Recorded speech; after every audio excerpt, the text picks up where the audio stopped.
So I don't know much about celebrities. I know a lot about controversy and conspiracies and all that, but I really don't know about many people's rise to fame. But for whatever reason, I know about Kris Jenner is because I was into reality TV the most growing up because I thought human psychology was interesting and I could see human dynamics and all of that. And Kris Jenner, the way she conducted herself on the show, but the results that she got were completely different. She is a masterclass in power and wealth, and this is what this video is called. It's called Kris Jenner's Controversial Rise to Fame, Wealth, and Power by Be the Communicator. And I think she is worth studying. So before I start this, I'm going to give a semi disclaimer. I don't care what is good or bad, controversial or not controversial. My focus is the actions that somebody took in objective reality in order to reach the goal that they wanted to reach. Nothing else matters to me personally. Okay? With that said, we're going to study her. This is a very long video in itself, and there is a part 2 for this. So this is most likely going to be a multi-part series. Prior to Caitlyn Jenner's transition in 2015, she was married to Kris Jenner from 1991 to 2015. In this video, direct quotes from Kris Jenner's 2011 memoir are mentioned, as well as interviews where Caitlyn and Kris's relationship is referenced during the years 1991 to 1996. Those said quotes and interviews reference Caitlyn pre-transition. Her correct name will be spoken or inserted no matter the time frame. So I'm reading this because I want to let you know that the person creating commentary on this might have judgments that are not in alignment with what I have to say. I will likely be opposing nearly everything the poster of this video is saying because I'm talking about wealth and power in itself and what you have to do to get to that. This is not a moral channel, and I don't expect humans to play fair when it comes to reaching the goals that they want to reach, because that's not how the world works. Jenner is the matriarch of the Kardashian Jenner clan, a clan that is worth $6.6 billion. She manages and has cultivated what many say is America's royal family. Their products range from TV shows to cosmetic lines to apparel to skincare, apps, health and wellness sites, churches, and shady business schools. She's created a billion-dollar brand with no desire to slow down. So how'd she do it? How did Kris Jenner come into so much power, wealth, and fame? Well, in order to understand Kris Jenner, you have to go way back. Okay, so before this starts, if you're low on the hierarchy or you're a moral person and you think the world should be a certain kind of way, you will never understand her. And I'm almost certain that this person will not understand her.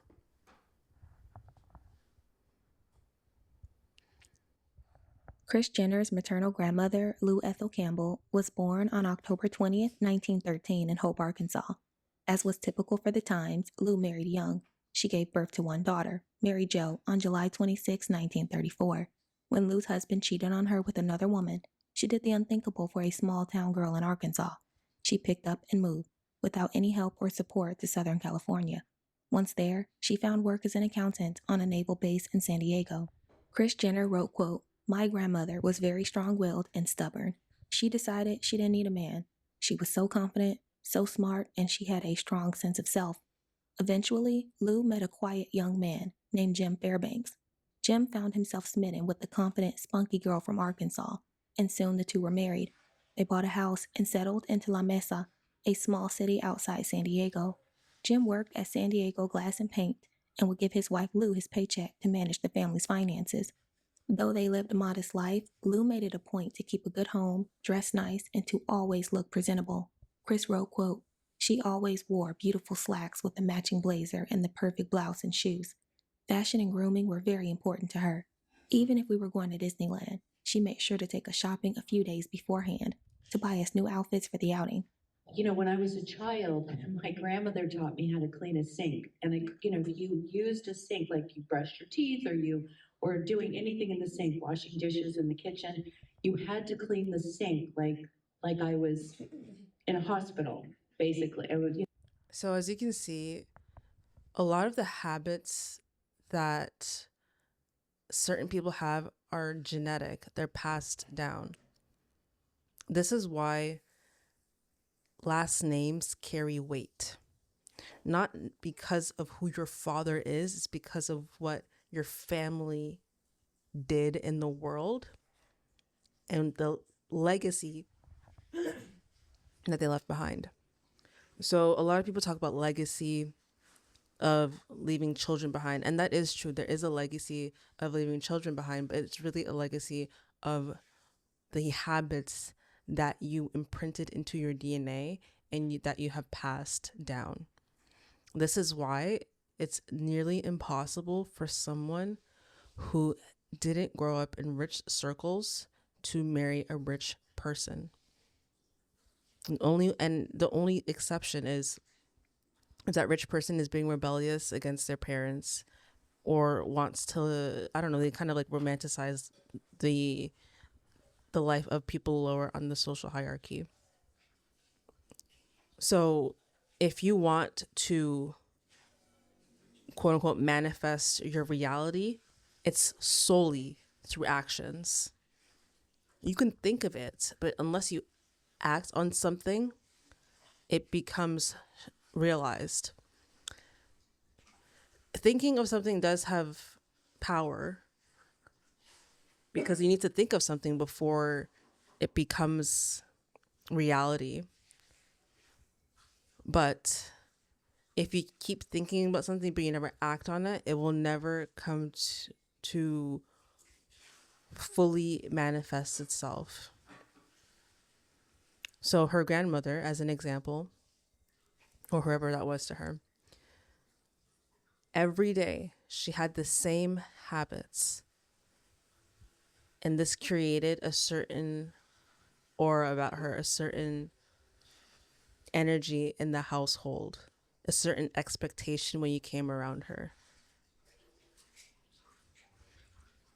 It's just kind of like how you know who to mess with and who to not mess with, who to make a mess around, who to keep it a perfect environment around. It's based on that person's habits that you observe with your perception. it was hospital style. Everything we did was so intense. In the 1940s, Lou Ethel knew that if her daughter, Mary Jo, wanted to catch Mr. Right, she would have to cultivate a certain class to evoke images of glamorous movie stars like Grace Kelly and Audrey Hepburn. Lou wanted a better life for her daughter, and so she enrolled her in Fashionality, a charm school in a nearby community. In this school, Mary Jo learned about fashion, travel, beauty, grooming, and etiquette, and at the center of all of this knowledge was good posture. My mom and my grandmother were very much alike because they were workaholics. They loved fashion. So they kind of, taught me, and then I taught my kids, I guess, that. Right. See, she says, I guess, because it's imprinted into her DNA. She didn't really have a choice in the matter. If you believe in reincarnation, she reincarnated into a family that perfectly aligned with how she wanted to live her life, with the tools and the skills that she needed to learn, the particular tools and skills that she needed to learn from those two influential figures in her life, which are her mother and her grandmother, to live the life that she is living now. This is why it's not optional. It's mandatory for you to act on what you want in life so that you can keep opening the path in that direction. This is what true manifestation is. Manifestation Well, everything is manifestation, really. But let's say a woman wants to find a good man. She is manifesting a bad man when she gets online and talks about how evil men are all day long. Her actions are communicating to the universe that she wants an evil man to enter her life because that's all she thinks about and that's all she talks about. However, in Kris Jenner's case, all she thought about was business, fashion, and etiquette. And what are those three things going to get her? She didn't come from generational wealth, but in rich circles, taste is number one. Rich people value taste the most. So if you're someone who's very lazy, who doesn't think about the body, who doesn't think about perception, who doesn't think about presentation, then you're not going to be in those circles, which clearly was a goal of Kris's. You know, it's the way you present yourself to the world. It was very important to my mom, you know, to get up in the morning and, you know, put on her, you know, Sunday best. And my grandmother would say, I can't go anywhere until I put my face on. She was a fashionista. So, Your yeah. mom. And to this day, if I see my mom and she's not dressed to the nines, it would be like, are you okay? In Kris Jenner's unofficial autobiography, the authors write, quote, Mary Jo was only 15 at the time, and it seemed she had a bright and promising career ahead of her as a fashion model or actress. Upon graduation from high school, before she was able to chase her dreams in Los Angeles, New York City, London, Paris, or Milan, Mary Jo fell in love with a young man 4 years her senior, Robert Tuvey. Robert Tuvey was a regular guy who appreciated Mary Jo as the finest thing in life. They wed in San Diego on September 21st, 1952. Unfortunately, their union was brief, and they divorced 2 months later. How old were you when you got kissed the first time? 15. And who did you kiss? Do you remember his name? Yeah, I married him. Oh, amazing. Her first kiss she married. So cute. But we were only married 2 months.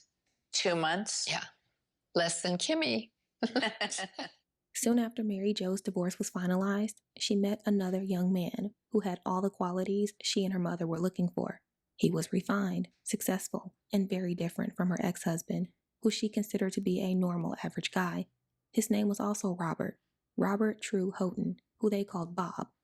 Bob was an aircraft engineer at Convair, an airline manufacturing company in San Diego. The authors write, quote, Bob was charming and intelligent, and he earned an excellent income. He was tall, dark-eyed, handsome, and clean-cut. Bob swept Mary Jo off her feet and vowed to give her a life of luxury. He promised to support and provide her a life where she didn't have to worry or be concerned about money. The couple wed in 1954 and later welcomed their first child, a daughter they named Kristen Mary Houghton, on November 5, 1955. 3 years later, the couple welcomed their second daughter, who they named Karen. The family of 4 lived in Point Loma, an upscale, quaint neighborhood in San Diego. Growing up, Kris described her childhood as perfect, with the family living in a beautiful white house that they call the White Palace. Karen said, quote, My mom was drop-dead gorgeous, and my dad looked just like Elvis. They had class, and they always dressed to kill. Kris added, quote, My mom is and always has been so beautiful. She's tall, and she has such a beautiful figure. When I was a little girl, my mom dressed like all the women did in the 50s, with the fashion and the drama. Every day, she dressed like Jackie Kennedy. She always looked like she had on some fabulous Chanel ensemble, and her hair was perfect. She was so beautiful, and I adored and admired her. Though they lived a dream life, there was a lot of tension in the house, and soon the family went from being picturesque to toxic. Kris wrote, quote, When I was 7, our parents had an argument, and soon they were arguing all the time. He was going away, our parents told us, but he would be back. From the outside looking in, Mary Jo and Bob were an ideal couple. Behind closed doors, though, Bob struggled with alcoholism and suffered from terrible outbursts. Frustrated with her husband's growing issues, Mary Jo decided that he needed to leave, and in 1962, she filed for divorce. My parents got divorced when I was about 7, and that was a little traumatic because you don't understand it at such a young age, but Life as Kris knew it was no more. and the perfect childhood she had abruptly ended. Initially, Robert made it a point to see his girls, but after being transferred to Long Beach, that would change. Kris wrote, quote, "The divorce was tough for me and had lasting effects. It was very, very hard for me to wrap my head around my parents not living together anymore. He would come to visit us and then leave again. That was really weird for me. I wondered, why is he leaving? Is he going to stay? Is this going to work out?" When you are a child and your parents separate, you're always hoping that they're going to get back together. Unfortunately, though, they didn't. As Kris struggled with the abandonment of her father, her mother, Mary Jo, packed up their things and decided to move to Claremont, closer to her parents. They were now leaving their family home, leaving all the memories they had as a family of 4, and heading off to a new place to start over. As a single mother of 2, Mary Jo wouldn't show her girls that she was suffering from the demise of her marriage. She never broke down or gave them any indication that she was struggling. Instead, she put on a strong and upbeat presence and moved on with her life. Kris never fully eradicated the insecurities she faced as a result of her parents' divorce, which greatly influenced her need for attention, control, and financial security. On top of dealing with her new life and parents' divorce, Kris would face a shocking health crisis. One day, after walking home from school, she bumped her shin into a neighbor's retaining wall and needed an x-ray. Upon the x-ray, doctors discovered a tumor in her left knee that required surgery. They informed her parents that she would possibly need an amputation. This news was shocking, devastating, and completely tragic to the family for various reasons. Aside from the fear of Kris potentially having cancer and the fear of having surgery, Mary Jo was far more devastated about her daughter potentially losing her leg. In Kris's unofficial autobiography, the authors write, quote, "Privately, Mary Jo contemplated how Kris would deal with the catastrophic consequences of having only one leg. Up until that point, Mary Jo had taken comfort in how Kris's exquisite beauty would take her anywhere she wanted to go in life. Being a pretty woman certainly had its rewards and made life a whole lot easier in a male-dominated world." I want to get back to Annabelle? Annabelle. Okay. So when you were young, you had a bone tumor, and my understanding is there was a chance you were going to lose a leg. That's what they told my mom. The technology in those days was they couldn't tell if it was cancerous or not until they got in there. And if it was, they were going to have to amputate. Once surgery was finished, doctors informed them that they were able to preserve her leg. This news was fantastic, and the family spent what would be one of the last moments together doting on her. Mary Jo had 2 kids to support and needed to work in order to financially support them and put food on the table. Kris wrote, quote, "From the moment my parents divorced, my mom worked full-time.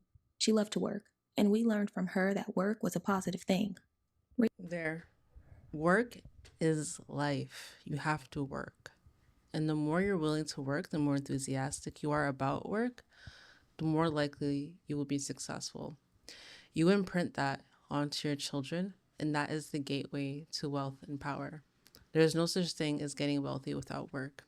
Despite what people want to believe about billionaires, they were the hardest working ones, the ones who sacrificed the most at the beginning. Just because they have long-term rewards, just because they have long-term rewards from the effort they put in early on and being able to foresee something and being able to stick to a path, does not mean they got their money unfairly. A lot of people disagree with that for various reasons, but this is about power. Regardless of the challenges Mary Jo would encounter, she was determined to live her best life, not just for her girls, but for herself. Financial stability and independence was really important to her, but so was something else. It should be important to everybody.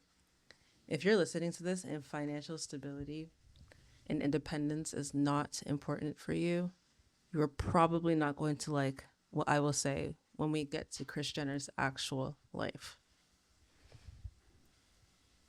She found it equally important to surround herself in a male-dominant environment. She took jobs that put her in a position where she would meet wealthy men who could provide a better life for her and her girls. The authors write, quote, "Mary Jo had chosen the perfect place to work.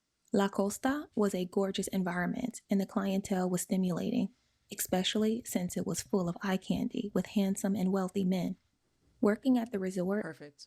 If you are a straight female and you understand that oppressed people cannot give you anything, and you don't want to listen to oppression in general, and you want to understand how the world works realistically,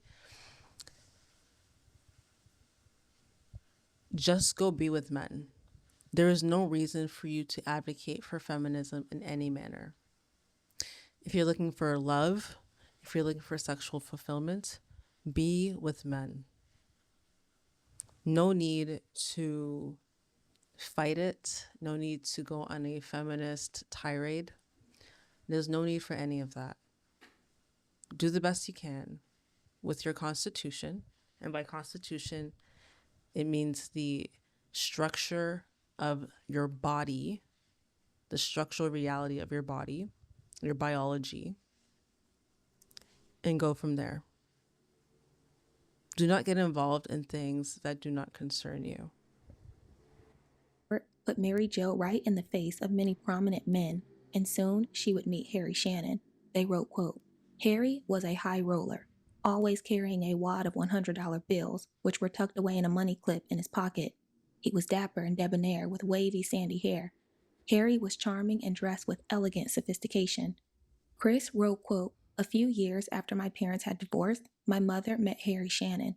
Harry was a great guy, and he quickly became her guy. They fell completely in love. Prior to meeting Mary Jo, Harry was married twice and had a thing for dating independent, successful women.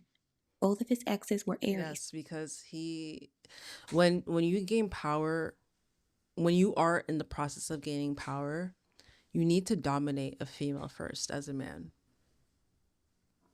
And the best females to dominate are the ones who say that they want financial independence, because they will hand over everything that they've financially gained to you, and they will give up their independence to work for you. I have not seen the opposite anywhere meaningfully.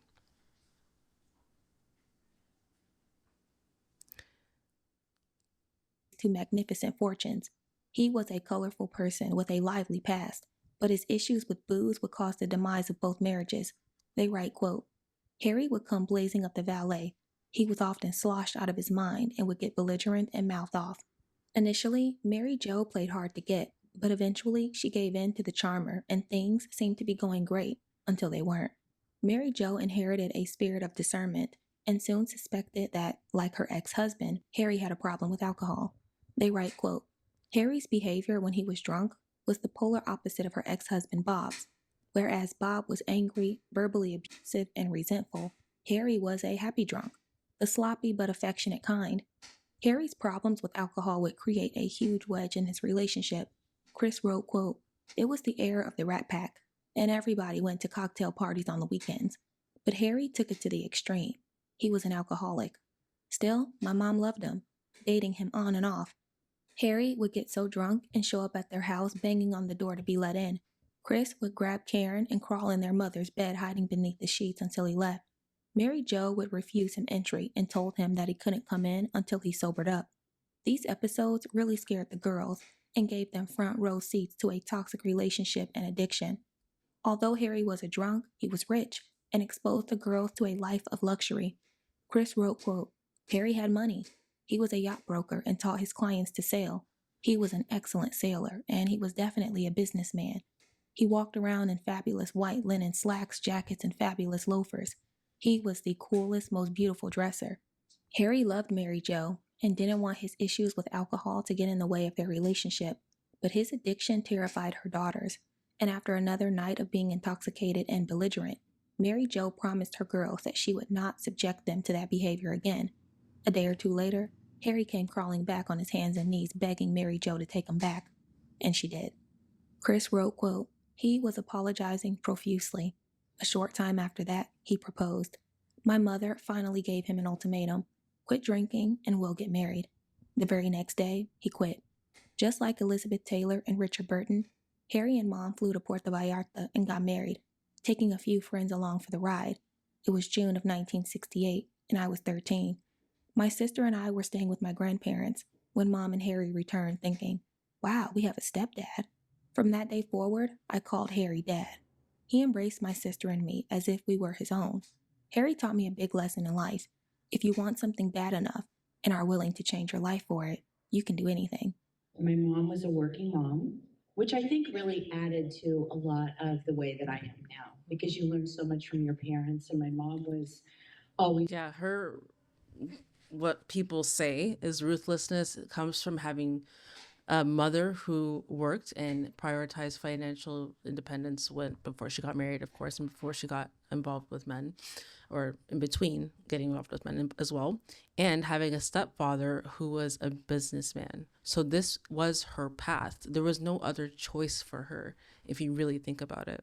She was destined to be who she is today and what she created her daughters to be, particularly one daughter. working. She was a single mom for a long time. And then she got married to my stepdad, who was the love of her life and somebody that we fell in love with immediately. After Harry decided to invest in a new business venture, the new family of four moved to Oxnard, California.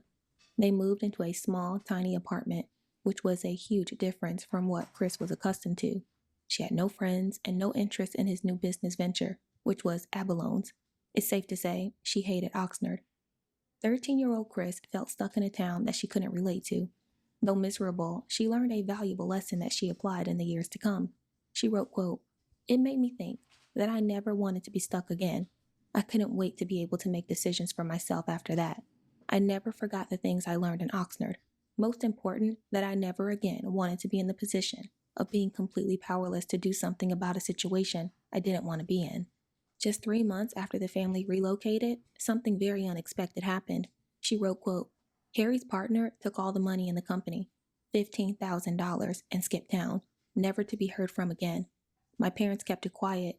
We were young and they didn't want us to worry. I was happy when I found out. Not for the loss, but I was so excited to be going home." The family of four packed their things up and returned home to San Diego. Harry and Mary Jo were essentially starting over. Harry was entrepreneurial, and after working for his brother at a car dealership, began investing in various businesses and companies until he slowly yet surely was on his feet again. She wrote, quote, "Harry taught me that if someone says no, you're talking to the wrong person." Yep. Life in San Diego for That's such a good thing to say. A lot of people think that when someone says no to them, that they lost something. No, you found out that person is not for you. You found out that person is going to be out of your life. And that's not to say that everybody has to agree with you. You need people in your life that agree with the mission that you're on, who agree with the path that you're on, and they're going to push you further in the direction that you want to go in. You actually need to say no more than you say yes in life. If you say yes to everything in life, there's something wrong with you. You're wasting your time, and people can use and abuse you. They can see that you're desperate for connection or whatever else that you're desperate for. You need to be discerning yourself. You need to be discriminatory. You need to reject things from your life. This doesn't mean going online and opposing everything. That's ridiculous. It means when something comes into your life that you do not agree with and you do not align with, and it won't put you further on the direction that you want to go in, you must reject it. And if something rejects you, that means somewhere down the line, they were going to turn against you, or they were going to switch up on you because they weren't sure. Never try to convince anybody of anything. They either want it at that moment or they don't. If it's something that's meant for them, then they will return to you when the timing is right. Kris was stable, happy, and content. When the family moved to Oxnard, it was unstable and made her feel very uncomfortable. She made a silent promise to herself that if she could help it, she would never be in that position again, in a position of uncertainty. Kris would begin working at her mother's candle store and pick up a second job at a donut shop. Soon enough, the family bought a beautiful home in University City, a brand new neighborhood where everything was new. She wrote, quote, "It was a neighborhood full of kids with brand new schools, brand new houses, brand new everything." And this just shows if you lose everything, if you have a work ethic, you can get it back. Don't be worried about losing stuff. Don't worry about having like your bank account going to zero. If you have been doing the work, and you've been legit the entire time, you never took shortcuts, you never scammed people, you never tricked, you never manipulated other people, if you really have the work ethic, that can never be taken away from you. Kris was now thriving in her community and living her best life. She had a great social life and was quite privileged. She wrote, quote, "I knew that I had a beautiful life. I loved hanging out with my friends, weekends at the beach. When I turned 16, Harry surprised me with a brand new car, a red Mazda RX-2. I would often drive that red Mazda east on the freeway thinking about my plan. What was her plan? Well, she wanted to get married and have 6 kids, but she wanted to marry an adult, not someone her own age. Instead of running around trying to find a prom dress, Kris was looking for a man to marry. She wrote, quote, "I was determined to make something of myself one day. But in those days, my idea of success was getting married and having babies. 6 babies. Boyfriends? Sure, I dated a few, but I always saw myself as being with an adult. I was biding my time. At that age, most girls were thinking about prom. I was thinking, F the prom. I want to get married and have 6 kids. I felt like life would start to begin when I got that done." You said something interesting once. Girls my age were thinking about the prom. I was thinking, the prom. I want to get married and have 6 kids. True. So true. When I was 16, all I wanted to do was have 6 kids. Isn't that crazy? Well, it's crazy to me because No, it's not I'm that hearing crazy. I think that's completely. It sounds crazy to most people today. I think that's completely normal. As soon as you like hit puberty, all you think about is breeding, and a lot of people want to deny that. If you turned, I don't know, 16, 14, 15, 16, all you think about is sex. All you're thinking about is breeding, and I feel like that's completely normal. 2 different Kris Jenners. I'm hearing a Kris Jenner who wants nothing more than to get married and have 6 kids. Mm-hmm. And then I'm hearing about a Kris Jenner who is interested in business, work ethic, going into the candle store, doing a good job. Mm-hmm. And Those I'm feel here to like- say you can do both. As a teenager living in Southern California, Kris would often have lunches and dinners at the country club with her parents. She fully consumed. You can't do both, by the way. And as we can see, you can probably see it now if you just, I don't know, if you just know anything about her business side took over completely. She turned her family into the business, obviously. So she couldn't do both. The business aspect won. The sophistication of the country clubs. They write, quote, "Wealth and social status were intoxicating to her. She observed how the socialite wives of these rich men dressed and behaved. She studied every crazy detail of club life, analyzing the many courses of fine cuisine and how meals were presented. She pored over the wine list and noted how patrons sniffed the glasses of the elegant." See, this is what I meant by taste. Particular, very fine detail, specialization, specific things that create a luxury experience for a certain sect of people. Not everybody, 1% of the population who are your focused group of people that you want to be associated with. That is what brings wealth and power, not appealing to everybody, not being liked by everybody. If you want to be liked by everybody, you're mentally ill. And brandies. It was an education she found more interesting and exciting than her high school courses.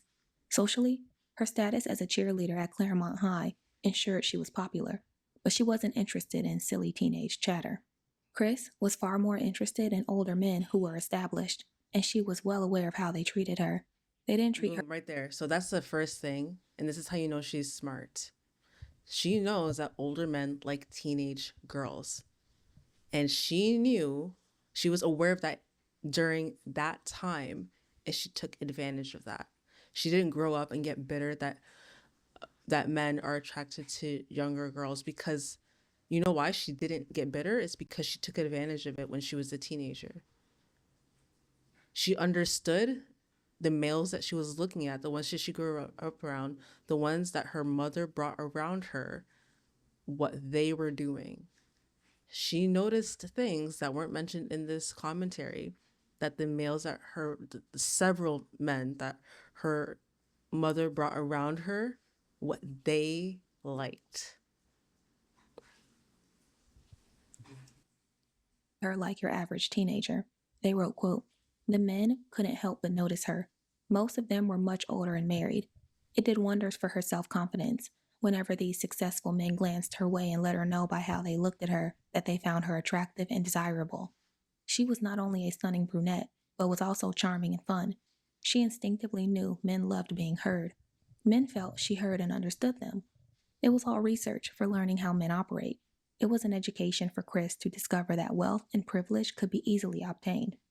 In 1973, for her high school graduation, Kris's best friend's mother bought the girls tickets to Hawaii to attend the Hawaiian Open with a man named Phil, who was a professional golfer and well known.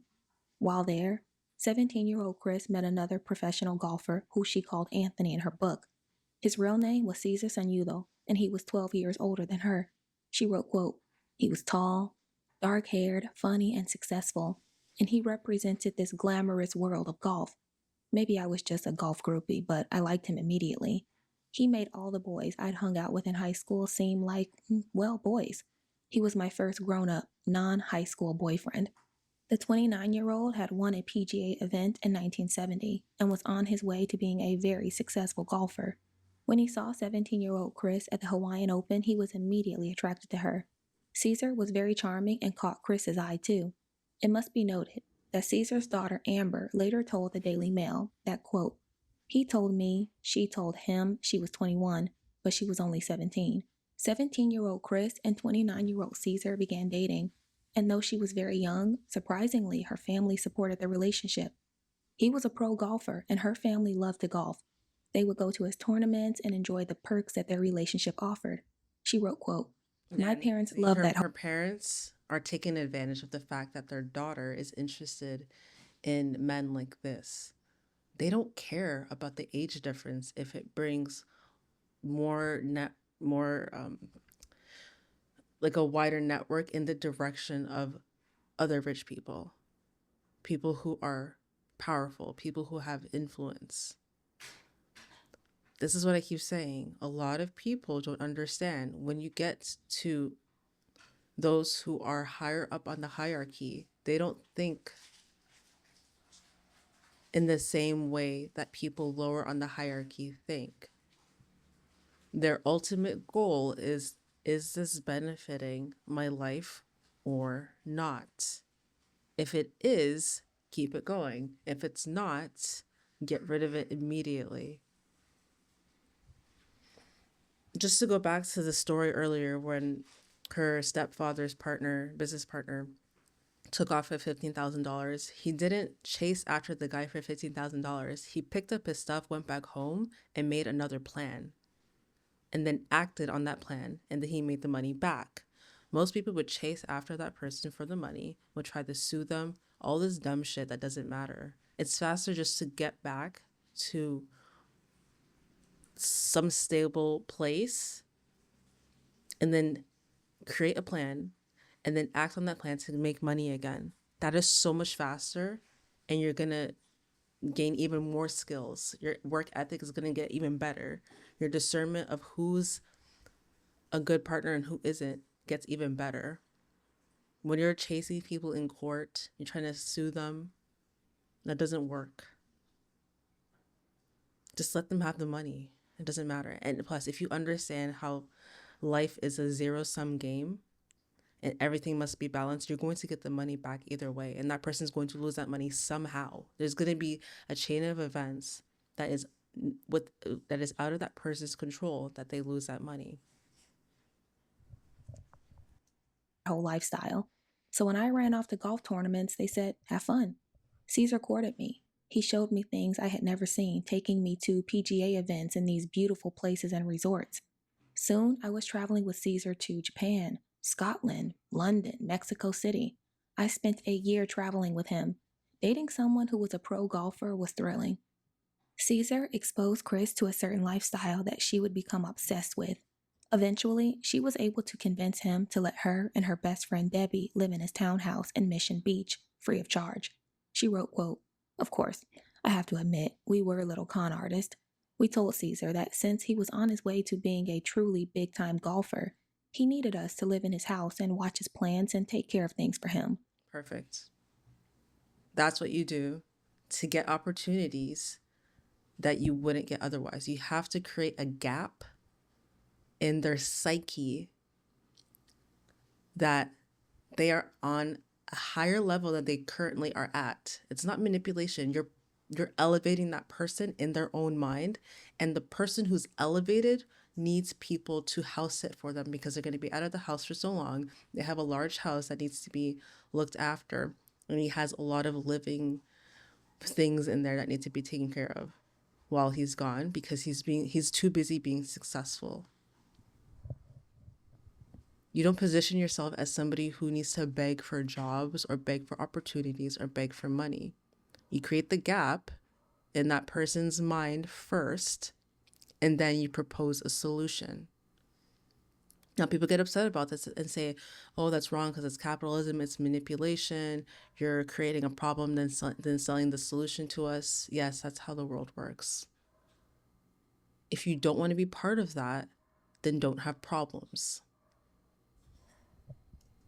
Kris had no plans to go to college. What was more important to her was finding a wealthy man to marry and have 6 kids with. Her relationship with Caesar had potential for those desires. He wined and dined her, provided for her, and connected her to other wealthy people. They wrote, quote, "For the next year, Caesar was Kris's career. She might as well have been his manager." Kris took advantage of Caesar's popularity and made connections with the most successful, prominent people in their circle. Eventually, she began thinking beyond San Diego and began to set her sights on Los Angeles. She made a life for herself in Beverly Hills and socialized with Hollywood producers and movie stars.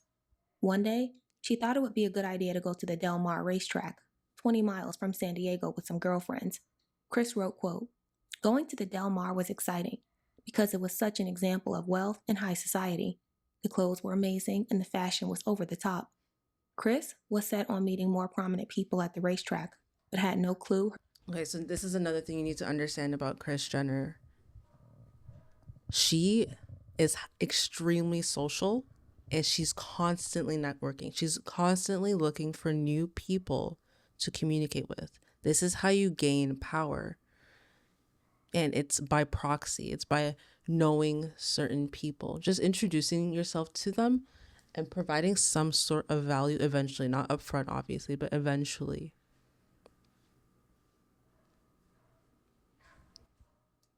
Her future husband was there. So I was wearing this necklace when I met Robert Kardashian. And watch how she communicates throughout the documentary in real time. These photos don't really show anything, but I noticed this when I watched the first season of Keeping Up with the Kardashians, and I noticed even as I think I was like 12 years old, how charismatic she is. She always has a smile on her face. She's always creating goodwill in the other person. She's always complimenting other people, and she's always being positive. She never says anything negative to other people. When people think of her, they automatically smile because she's very charming. And I was 17 years old. He came up to me looking like Tony Orlando, you know, with high platform shoes. I actually the whole that. nine. No, I actually see the that. whole nine. And he had a suit on, and he was at the racetrack with his dad and his brother, and he came up and, had some smooth line. Robert Kardashian was a 30-year-old Beverly Hills attorney and music executive who decided to take a break from work and head to the racetrack with his brother and their father. Kris details how Robert Kardashian stalked her the rest of the day at Del Mar, watching her every move and keeping a good eye on her. The authors write, quote, "He was smitten by the beautiful, feisty brunette who reminded him of movie star Natalie Wood. Robert reckoned Kris could not have been more than 18, yet she handled herself like a seasoned woman. After contacting Kris for over a year and being shot down at every corner, she finally agreed to go on a date with Robert. But there was a problem. She failed to tell him that Caesar had recently proposed, and she was a promised woman. She wrote, quote, "The Caesar thing seemed serious, but I think I loved the lifestyle more than the man. He proposed, and I had been having so much fun dating him that I thought that saying yes was the right thing to do. But as time passed, I started to realize that I didn't really want to marry him. At 19, I was too young to be engaged to anyone." I had a boyfriend. I think you had a fiance. Yeah, well, kind of, sort of. Yeah. He was a golfer, right? Yes. So Yeah. you're going out with this golfer, Mm-hmm. kind of sort of his Kind of sort of his fiance. fiance. Yeah. And then you start dating Robert. Yeah, well, yeah. Robert he was irresistible. Robert flew from Los Angeles to San Diego to see Kris. They went out to see a movie and made their way back to Caesar's condo. As they were getting a little frisky upstairs, Kris heard the front door open. Caesar was home. She wrote, quote, "Kris, I heard him calling from downstairs. I looked at Robert, and Robert looked at me. Oh crap, we were so busted. We flew to our feet, but we were stuck upstairs in Caesar's townhome. We couldn't jump out of a second-story window. I couldn't hide Robert in the closet. Let's make a run for it," I said, and we went running down the stairs right past Caesar. Caesar started to grab Robert, and I immediately realized Robert was not a fighter. He was standing there in his designer jeans, Gucci loafers, and a gorgeous Gucci sweater with an anchor knitted into it.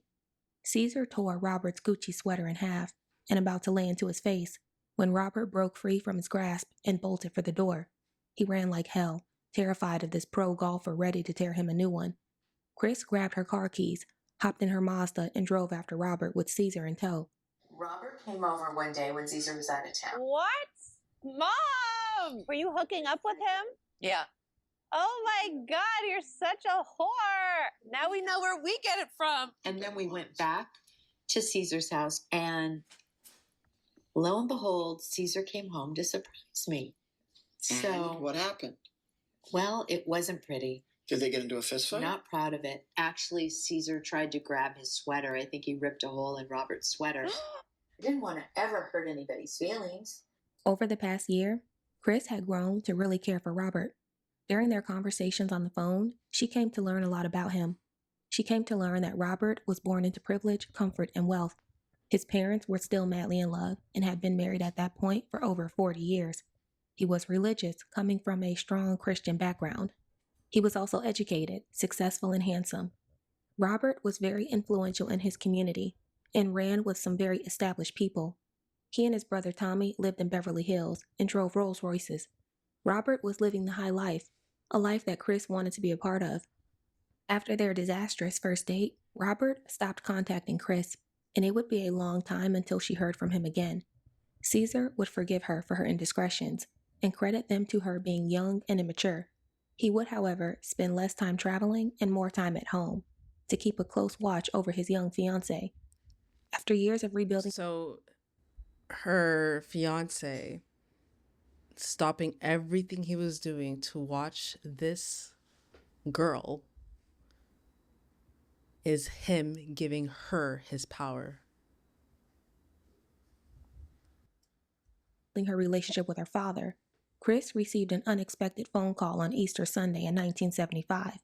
It was her grandfather, True, on the other line, and he had some very devastating news. Kris wrote, quote, "I was standing in the kitchen at Caesar's house when the phone rang. It was my paternal grandfather.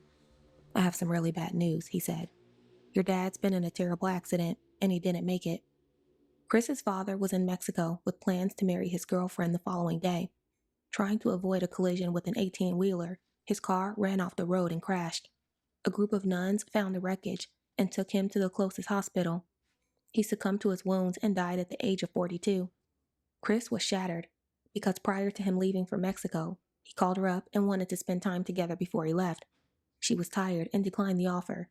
My real biological father's name was Robert, and he was in a car accident when he went on vacation. And it was abrupt and really, it was horrible. It was so many years ago now. Your heart has time to heal, and you always regret what you never got to say.